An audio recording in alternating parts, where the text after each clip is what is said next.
Thank you. Good morning, good afternoon, good evening to wherever you are on this planet. My name is Marty and I'm an alcoholic. I have a sobriety date that's November 10th, 1977. I have a home group. It's the Stay Connected group. We meet every single day, 9 a.m. to 10 a.m. every day. I've got a few people here supporting me. I got Rosalind.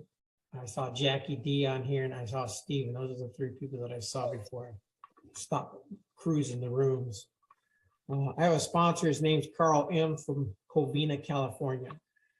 And those three things are very important to me. My topic for today is step 4 and 5. And I think in order to write a step forth, you got to build one. So here's how I built my 4th step. I was born and raised in Riverside, San Bernardino area of California. I'm the youngest of 3. I was raised by my father only. I didn't know my mother until I met her physically at my high school graduation. I was 11 months old when she left. And it wasn't very common back in the 60s that women would lose custody of their children. But my mom was such a bad drunk, she lost custody of all 3 of us kids and we were raised by our father. And that's not a big deal, it's just a common story. But my little twist, according to my opinion, is that my father is German and my mother's 100% Eskimo from Alaska. So with that combination, I felt like I was born in a weird family, because I didn't look like my dad. My dad's 6'2", blonde hair, blue eyes, and fair skin. He's about as German as you can get. And I don't look anything like that. You can't tell that because I'm on Zoom. But I'm 5'6", and I think I'm bragging. I might be like 5'5", but I'm not 6'2" like my dad. And I have olive skin like my mother. She has dark complected skin. And so therefore, I didn't look like this white father who was really tall. And I felt like all 3 of us kids, like I said, I'm the youngest of 3. I think all 3 of us kids looked a little bit different than one another. And because we didn't know our mother, that became the missing piece of the puzzle for all of us. But if you look at my brother, who was the first one born, he's about as tall as my father. He stands about 6'1". And his facial structure is a little different than mine. And as I was growing up, my brother really looked Korean, And then the next person to come out was my sister, Cindy. My sister, Cindy, speaks all over the United States, all over the world. She's got 8 months of sobriety more than I do, and she'll tell everybody that. And I love her to bits, But she got teased growing up in school because she got a lot of my mother's Eskimo features and her eyes were really slanted. So she got teased as being a Jap or a chink. And I looked in the mirror and I used to have black hair, like really black hair. I had the black hair, the dark eyes, the tan skin. And I sort of felt like I looked Mexican. And I was a thinker before I was a drinker. And I put 2 and 2 together when I was a kid and I looked at myself in the mirror. And I thought, you know what? My name is Marty, but my given name is Martin. I thought that's a Hispanic name. And I look Mexican. I used to look at myself in the mirror and I used to practice this. I used to cock my head back, squint my eyes a little bit, and I used to go, Ese Martin. And that R rolled so perfectly, I knew I was Mexican. So in building my 4th step, I felt like I was in this weird family because I've got a white father, a Korean brother, a Japanese sister, I feel Mexican, and we're all told we're Eskimos. So I needed a drink before I even picked up a drink. Fast forward a little bit, I have low self-worth and I have low self-esteem. It doesn't affect me as much today as it did a long time ago. But I met this kid when I was 9 years old, and he was 11 and a half. I'm looking at the gallery right now. It looks like we've all been 9 or 11 years old. But when you're 9 and you get to hang out with an 11-year-old, you're already moving up. Things are going in your favor, And then he turned out to be the whole package I wanted to be. He was white. He had the blonde hair, the green eyes. This kid was everything I wanted to be. And nobody sounded like him in Southern California. The only person that sounded like him in my little bitty world was on television. There used to be this program back in the 60s called the Beverly Hillbillies. And the only person that sounded like this new friend that I met, Tim, was Jethro Bodine on the Beverly Hillbillies. And this guy moved out from Louisville, Kentucky, and he had a Southern drawl like you wouldn't believe. And because my low self-worth and low self-esteem affects me, when I hang out with a set of people long enough, I will start walking like them, dressing like them, and talking like them. And that's exactly what I did. You know, somehow this little Southern California Eskimo picked up a Southern drawl. You know, and I started walking into my own house, looking at my own family and saying, how y'all doing? You know, and I make reference to things being about yay long and stuff is over yonder. You know, and if you weren't convinced that I was a hillbilly, I'd start singing you some hillbilly songs like what you going to do when the pond goes dry? Gonna sit on the bank, watch tadpoles die. Yes, sir. So, I mean, I'm just messing up my picture even worse. And I haven't even picked up a drink yet. You know, so that summer, that kid turned me on to alcohol and drugs all on the same day. I believe in the singleness of purpose. I'll stick with alcohol. Alcohol was my friend. You know, alcohol leveled the playing field. Now, I was raised by a father who's a pretty bad alcoholic too. And to say my mother lost custody of us three kids when she in the 60s because she was an alcoholic is saying a lot. Today, my dad's 47 years sober. I have 44 years. Next year, my sister will have 45 years. Our current mom has 46 years. My dad has 47 years. And our oldest brother just celebrated, in another week. Yeah, another week, he'll celebrate 23 years of sobriety. So he's gone in and out a couple of times. And then I never get to talk about it much, but part of my dad's fourth step come up out of nowhere a long time ago. We found out that we have an older brother than our older brother. You know, and you know, with all this sobriety in our household, if you come over to our house and our whole family's there, it's like going into rehab. You know, one of us are going to 12-step you. You're going to get sober. And so that kid, that guy who's older than all of us now has 36 years of sobriety because that's when he met us. So in building my fourth and fifth step, this father, and after doing a thorough round of the 12 steps, I got to tell you, my father is a giant. Unfortunately, right now, he's in his last stages of life. He's got dementia, Parkinson's, and a little bit of Alzheimer's. It's really hard to watch him and have conversations with him and what have you. But growing up, he was my giant. You know, I didn't know that. It took me going through the steps before I realized that. I felt like my father dragged me through hell. You know, we didn't have money growing up. My toys were rocks and bushes. And if you can take apart a tire on a bicycle and rip off some of the rubber and grab a branch from a tree limb, you can have a slingshot. We didn't have very many toys, you know. But God bless my father. He took us to creeks all the time. He took us to the beach all the time. He was a probation officer when I was growing up. The probation department had some great benefits. So he took us deep sea fishing a lot. And my God, he took us to Disneyland.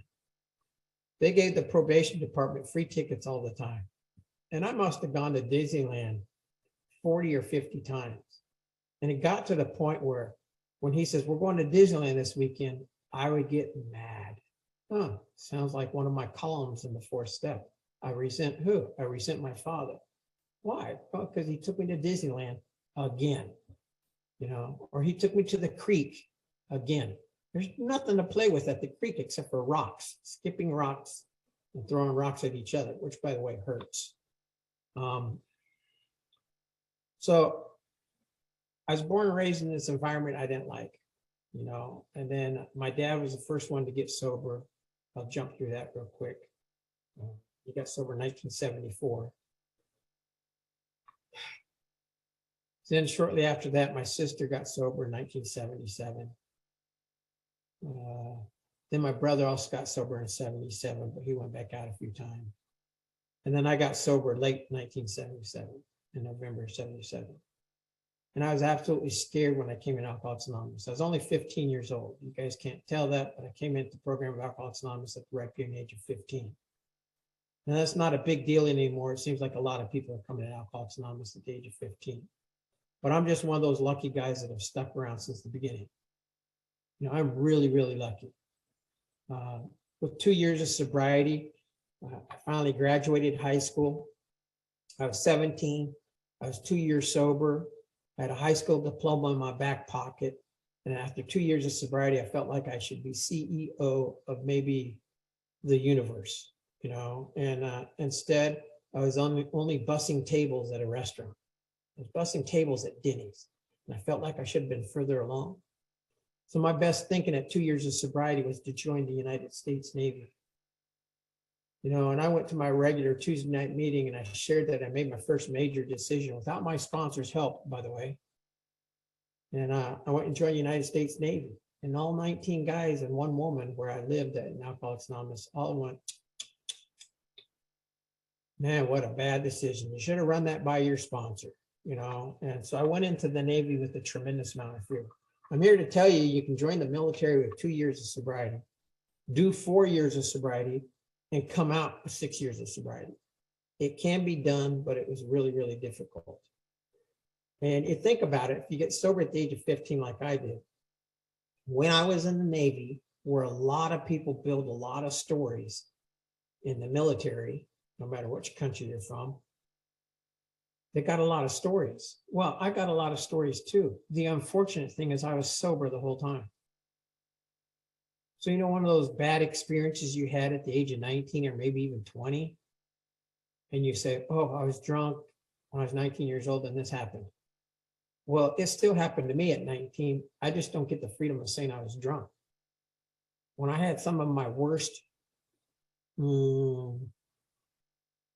experiences, I was 4 and 5 years sober. So I don't get the privilege of saying I was drunk.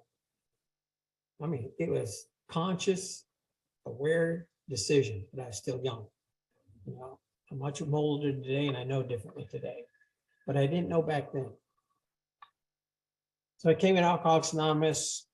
I did everything that you guys said that you did from the podium. And I was just scared. You said you got a big book. I read it. I got a big book. So I'm reading the big book. Now my big book looks like this today. It's tethered. It's got Post-its all over it. It's really falling apart. And I was raised by my grandmother who had a Holy Bible that looked like that. And she used to say to me when I was a kid, she'd hold up her Bible, which is held together by mailing tape and duct tape. And she says, honey, if this book is falling apart, my life is not. And if this book is not falling apart, my life is. So I took that attitude with my big book. So if my big book is not falling apart, my life probably is. And because my big book is falling apart, my life seems to be going pretty good. I wouldn't have stuck around for 44 years if I wasn't having fun and I liked the results. I did 4 years in the Navy. The Navy took me to 10 different countries. I've been to meetings all over the world. I'm one of those guys that knows that back in 1979, 1980, when I went on my first cruise, I know I can call up the central office in New York and say, hey, I'm Marty, I'm an alcoholic, I'm in Korea. And central office in New York would always, always, always give me a name and phone number of somebody, no matter where I went. And I would call these people and say, hey, I'm visiting, I'm on this ship, can you help me get to a meeting? And it'd always be one of you guys. And you guys would always step up to the plate and say, yes, I'll come to the pier and pick you up and I'll take you to my home group. You know, so I've been to meetings all over the world. I've been to meetings where I went into a meeting in Busan, Korea. And still to today, I don't even know if it was a meeting that I went to. I just know it was in a church. It was dimly lit. They had tea going, you know, tea, coffee, whatever. But they had a thick blue book and a thin blue book. And I felt like that was the big book and that was the 12 and 12, but it was written in Korean. And there's 5 guys in this room. It's 1981 in Busan, Korea. And one of the guys gets done sharing, because there's a little pause. And when somebody gets done sharing in the United States, what we do when somebody gets done sharing, we clap. They shared. So this guy got done sharing in Korean and I started clapping.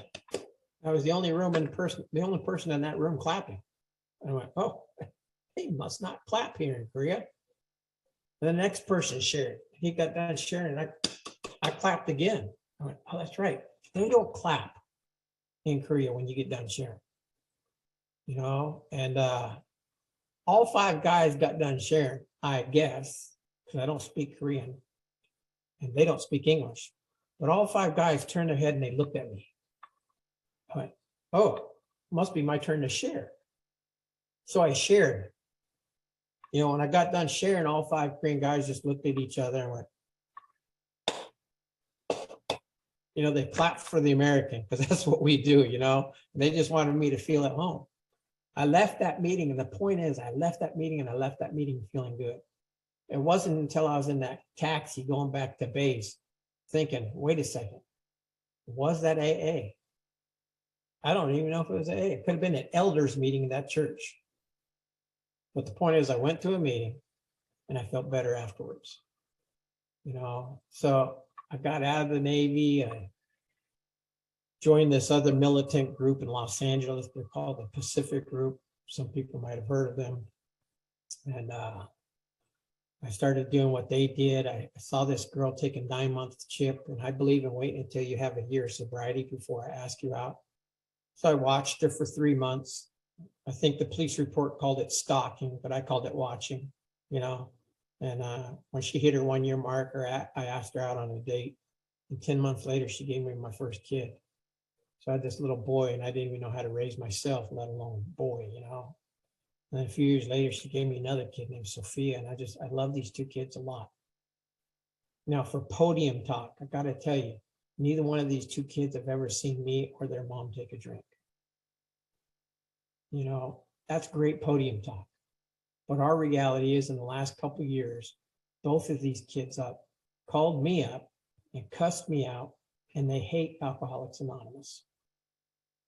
Both kids have told me in their late 20s that they hate AA and they hate my friends in AA because it seemed like every time I was playing with them, whether it be playing dolls with my daughter or ball with my boy, and one of you guys would call, somebody that I sponsor would call, I would stop playing with them and I'd pay attention to my AA friends. And my attention and idea behind that was, if I don't take care of sobriety, sobriety is not going to take care of me. The only reason I have this family is because of Alcoholics Anonymous. But that's not their perception. Their perception is AA came before them. And when you're developing your mind and growing up as a little kid, you would really like daddy to pay attention to you. So I've got a little twist on that. I've always put AA and you guys first. I still believe in that. It hurt when they said this. And now my son's just encountered his 2nd DUI. He's been jumped and mugged because he's in the wrong place at the wrong time, doing the wrong thing twice. He's been to jail 3 times. He's been to rehab 3 times. And one more time, he picks up this last DUI and says, Dad, what do I do? And what do I want to do? I want to say, go to a meeting, you know, because that's what worked for me. And he yelled at me one more time, Dad, I don't want my solution to be your solution. Stop throwing that AA crap at me. Well, ouch, that hurts, you know. So he's out there doing his own thing. And I keep doing my own thing. You know, I lost that marriage. I had a little week from hell. And my week from hell went like this. That family that I just talked about, bragged about. My son got jumped and beaten on a Monday. On Monday, he got jumped and beaten so badly he needed facial reconstructive surgery. They beat him with a bat or a pipe or something like that. On Tuesday, I found out I was going to be losing an office building. On Wednesday, I was charged with 2 felony counts of tax evasion. I found out that the hard way my office manager was stealing my money, not make my payroll employee taxes. Because it exceeded a certain dollar amount, they charged me for 2 felonies. Thursday, I found out we were going to lose the house that we've been living in for 12 years. And Friday, my wife announced a divorce after 18 and a half years of marriage. So that's just a hell of a week. But I'm here to tell you that you can even live through that and not pick up a drink. It hurts. It makes you do weird things. I had to change my game, all that stuff. But now that I lived through it, See, this is where I think we get what we call experience, strength, and hope. We're all going to have experiences. Mine's going to be different than Liz's. Tommy's is going to be different than mine. But the point is if we live through that and not pick up a drink, we build up the hope. Excuse me, the strength. And then the hope comes when I share about that and it helps somebody else. So there's the experience, strength, and hope. The experience is my experience. The strength is that I stayed sober through the Navy. I stayed sober through a divorce. I stayed sober through almost going to jail for 3 years at 31 years sober. I stayed sober through a lot of things. I heard at a meeting the other day, it's pretty funny. Somebody said, I lived through a lot of horrible things. And some of them actually happened. I went, well, that's so accurate for us. So I've lived through a lot of horrible things. I lived through heart attacks. From 4 heart attacks, I got 3 stents. I've had 2 surgeries. I lived through that. You know, I lived through a lot, folks.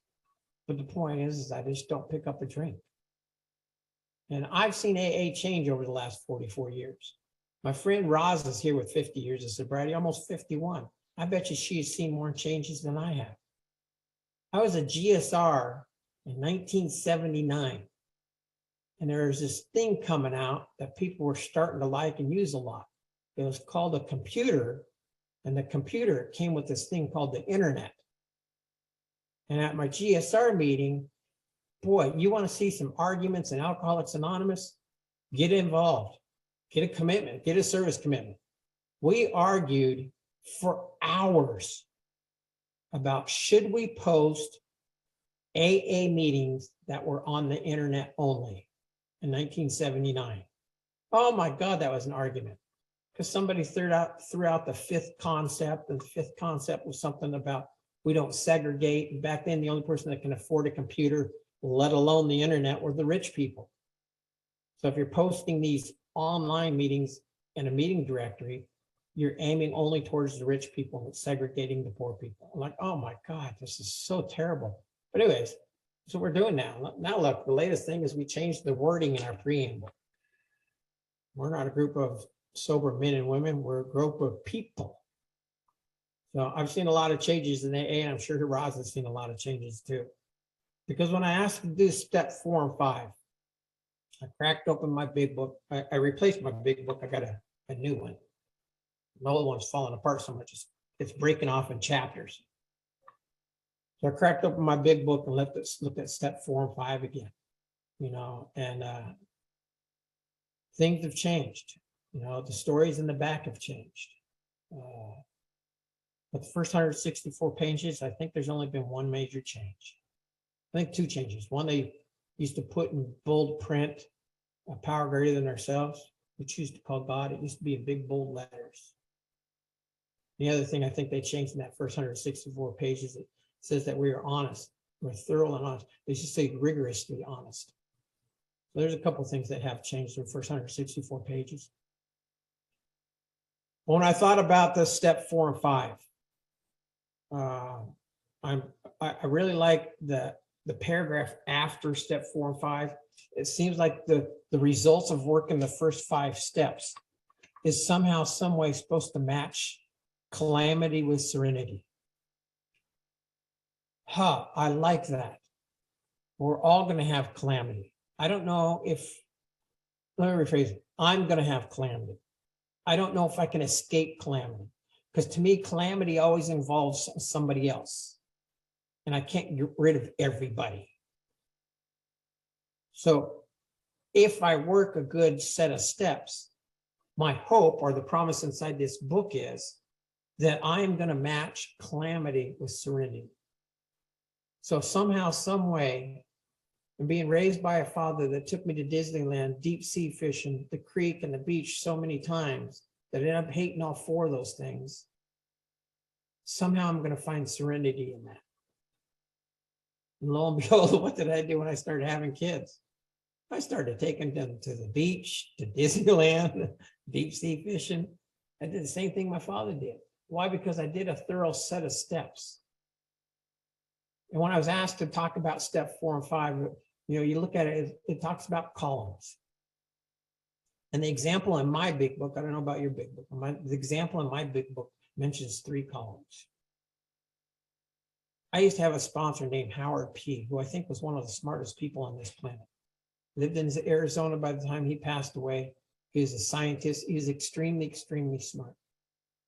And somewhere in my generation of sobriety, they decided to start talking about, and with which a 4th column can be written. So there used to not be a 4th column. And the way that I look at the big book and I read the big book, the 4th column, and now if you do a little bit of homework and you look at some of the worksheets people have provided, there's now a 5th column. It's like, holy smokes. So in our era of sobriety, we're seeing our columns grow. Maybe in the next 15 years, we'll come up with a 6th column.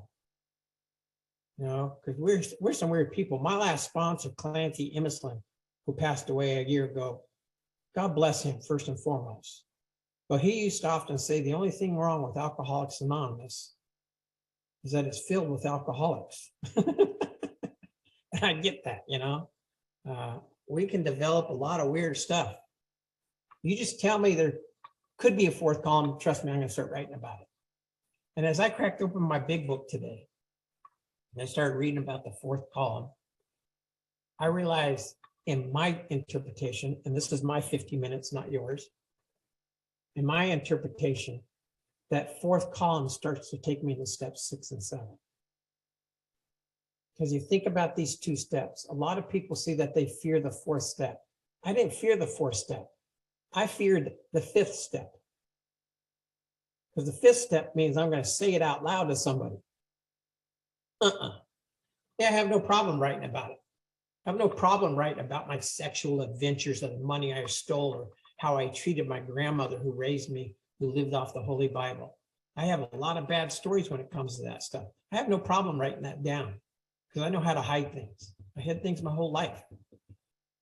The fear factor came when I had to start saying out loud to somebody else.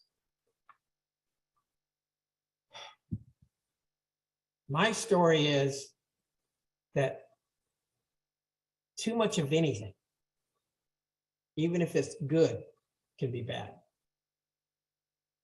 And I'm the type of guy, when I get involved in something, just like alcohol, just like drugs, I will blow it out of proportion. Hey, if it's worth doing, it's worth doing 5 times a day, So I've abused, once I got clean and sober, you think about it, I was 15 when I got clean and sober. I abused cigarettes. I abused coffee. I had a medical doctor who is an Alcoholics Anonymous who says, oh my God, I've never had to send anybody to medical detox to get them off of coffee. And you're drinking over 127 ounces of coffee every single day. So see, too much of anything, even if it's good, could be bad. I don't know about you guys, I got like 48 steps in my life. I got Al-Anon, I got AA, I got CODA, I got Gamblers Anonymous. I went to Marijuana's Anonymous for a while. I have a lot of steps because I learned it's the same 12 steps that helps me incorporate a good life. Chuck C used to talk about uncover, discover, and discard. What did he elaborated one time. He says, we uncover what we've been looking for our whole life. And for me, that was confidence. That was becoming comfortable in my own skin. That's what I've been looking for. I discover that by getting all the BS out of the way and admitting it to another human being. It would be like me looking at Dave Mack over there and say, Dave, I want confidence. Because see, my fear factor is if I say that out loud to Dave, Dave's going to belittle me or make fun of my goal. And then there goes my confidence again. So there's one of my 100 forms of fear. I can't say stuff out loud to people. So step 4 is that I write. I write about all the resentments I've had in my life. Now, first and foremost, I don't think you should even be looking at step 4 and 5 unless you've done the first 3 steps. It's vitally important to do these steps, and more particularly, to do these steps in order. Step 4 and 5, this personal inventory, we call it. I think the religious world, I'm just going off of my experience, the religious world calls it catharsis. You know, Romans talk about it back in the day. In order to become a man, you had to stand in front of the whole council and admit all your faults to people out loud in front of others before you became a Viking and a man. So this 4th and 5th step have been around forever and a day. I think Bill and Bob, the first 100 people in Alcoholics Anonymous, were given a gift. It says, hey, we're going to be writing literature that alcoholics are going to read. So we got to make it sound like it's new. It's something different. Because we're really simple people. We think we're complicated, but we're pretty simple. You know, so Bill and Bob are giving this gift to get us to do certain things. You got to do those first 3 steps before you look at this 4th step, because the 4th step is a big apple to bite into. Who am I resentful at? That's pretty easy to write about. What was the cause? Well, I can write about that one too. You know, but when it affects the 3rd column, that's where it says at the end of the chapter, right after the 4th, after those columns, it says, I'm going to go to it because it's important. Nothing counted but thoroughness, and honesty. So I got to be thorough, and there's that word honest again. I am by nature one of the most dishonest guys you'll run across. And especially in early sobriety, you're going to ask me to be honest. And I was told, if I'm being honest, if I'm getting choked up, I want to tear or cry about something, maybe I'm getting close to honesty. Because see, I pushed down my feelings behind alcohol and drugs for a long time. Pushed down my feelings behind sex and cigarettes and coffee and gambling and other people. So the point being is I'm supposed to share on step 4 and 5, but it's really hard to get specific steps without talking about the previous steps or the steps that come after that. Because when I look at the 4th and 5th column, I'm really looking at my defects of character. That sounds like step 6. And we do not call a defect and a shortcoming different words meaning the same thing, just so we can have 12 steps. My defective character is that I steal. My shortcoming is all the guilt, shame, and blame I feel because I stole. And I've seen a lot of old timers, in my experience, go out after 10, 20, 30, even 40 years of sobriety because they never really tackled or looked at a good 6th and 7th step.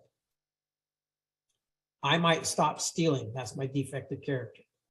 But if I don't address all that guilt, shame, and blame I feel because I stole, because I cheated on my wife, if I don't address those feelings, and later on in life I go, hey, I quit stealing.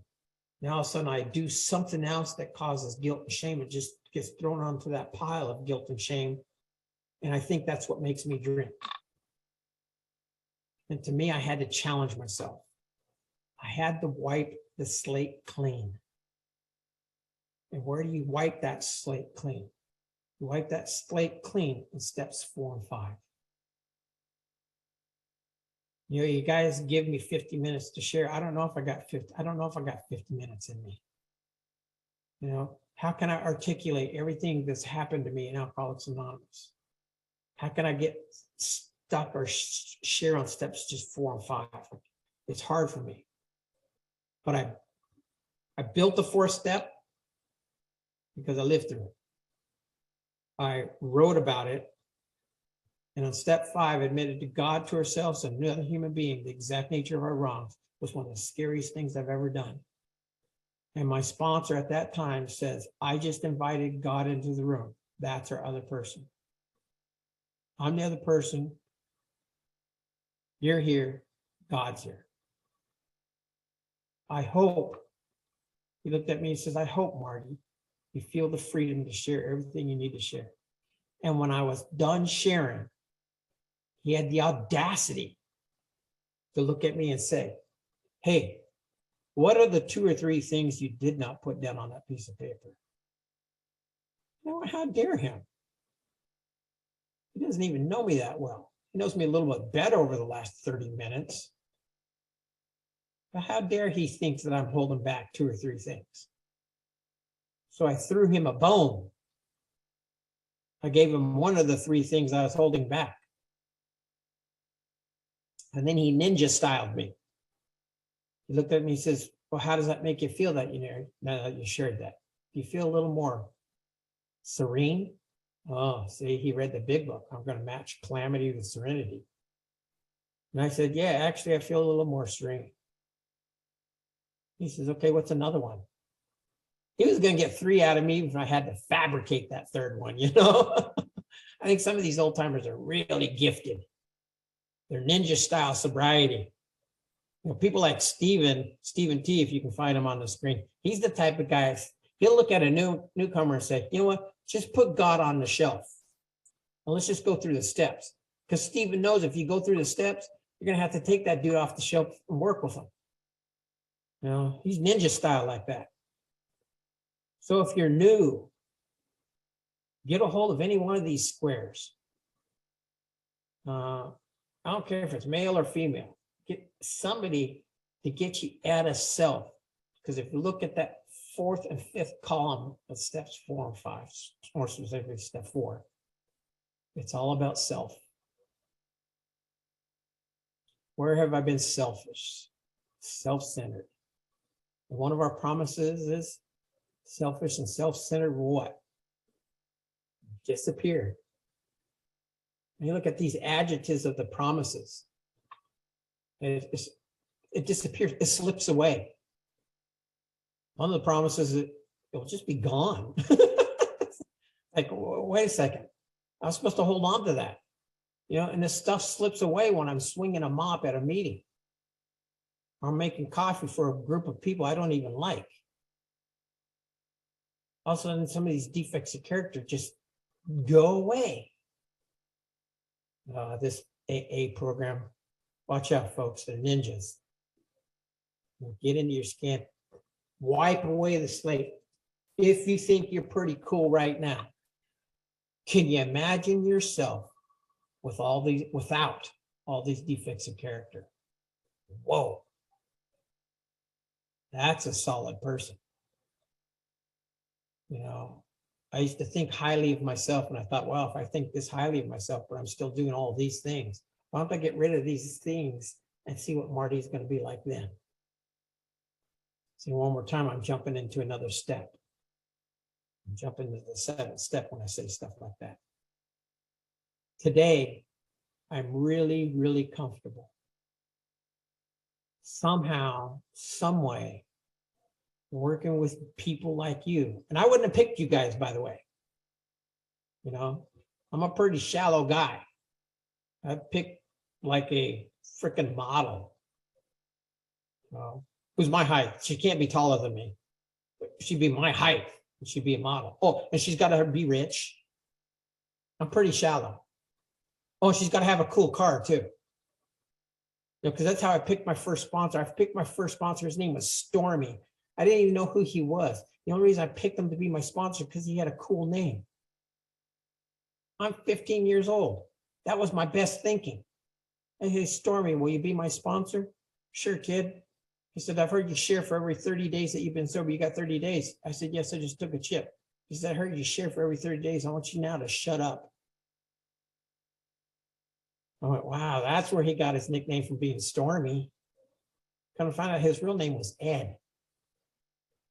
Like, hey, Stormy, how did you get the Stormy from Ed? Well, some people think I'm a little stormy. Shut up. Okay, whatever. But that's how shallow I am. So if you're new, I get the shallowness. I get the having low self-worth and low self-esteem. I get that. I don't know what I'm doing. I'm just going to follow the person in front of me. Alcoholics Anonymous, over 60 years of sobriety, says this is a monkey see, monkey do program. You just do what the people are doing in front of you. It's just up to us to pick the right monkey. You know, because sometimes we don't pick the best monkey, you know? So if you're old and you've been around for a while, please share your story with us. I'm not done learning. 44 years sober, 59 years old. Folks, I'm not done learning. I need to learn more. You know, there's a lot of cool things that you'll hear in Alcoholics Anonymous, and things have changed up over the years. Thank you for asking me to share tomorrow, and I'm done early. And if that's not okay with you, put me on your fourth step. Thanks.